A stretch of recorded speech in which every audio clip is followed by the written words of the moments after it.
France তৈরি করেছে অদ্ভুত এক রোবট। ধানের দানার মতো ছোট্ট এই রোবটটি আপনার মস্তিষ্কে ঢুকে ব্রেইন টিউমারের চিকিৎসা করতে পারবে, তাও আবার মস্তিষ্কের একটি কোষেরও ক্ষতি না করেই। কিন্তু কিভাবে? ফ্রান্সের এক স্টার্টআপ এমন এক প্রকার মাইক্রো রোবট বানিয়েছে যা মিনিটে মাত্র 3 মিলিমিটার স্থান অতিক্রম করে আর স্বয়ংক্রিয়ভাবেই খুলিতে ছোট ছিদ্র করে মস্তিষ্কে ঢুকে পড়ে।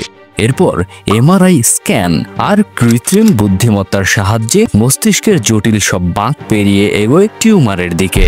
মস্তিষ্কের যে ক্রিটিক্যাল স্থানে সার্জন পৌঁছাতে অক্ষম, রোবটটি কোনো কাটাছেঁড়া ছাড়াই ব্রেইনের সেই স্তরে পৌঁছাতে পারে। কিন্তু কাটাছেঁড়া ছাড়া মস্তিষ্কে ঢোকা, how it's possible man? Well, বলছি, তবে সম্পূর্ণ মনোযোগ দাও ভিডিওতে।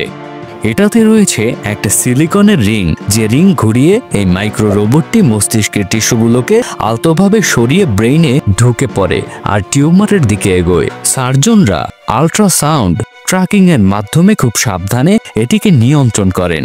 মিলিমিটারের এদিক সেদিক হলেই বিপদ, তাই খুব দক্ষতার সাথে এটিকে নিয়ন্ত্রণ করতে হয়। গন্তব্যে পৌঁছে রোবটটি বের করে আনতে পারে টিস্যুর নমুনা, ব্রেন টিউমারটা ক্যান্সারের দিকে যাচ্ছে কিনা ইত্যাদি নানান সূক্ষ্ম তথ্য, যা কিনা কোনো সার্জনের পক্ষে অসম্ভব।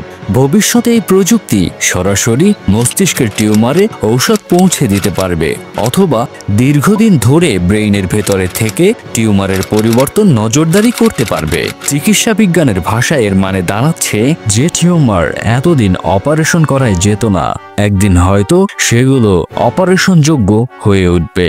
বিজ্ঞান আমাদের কোথা থেকে কোথায় নিয়ে যাচ্ছে।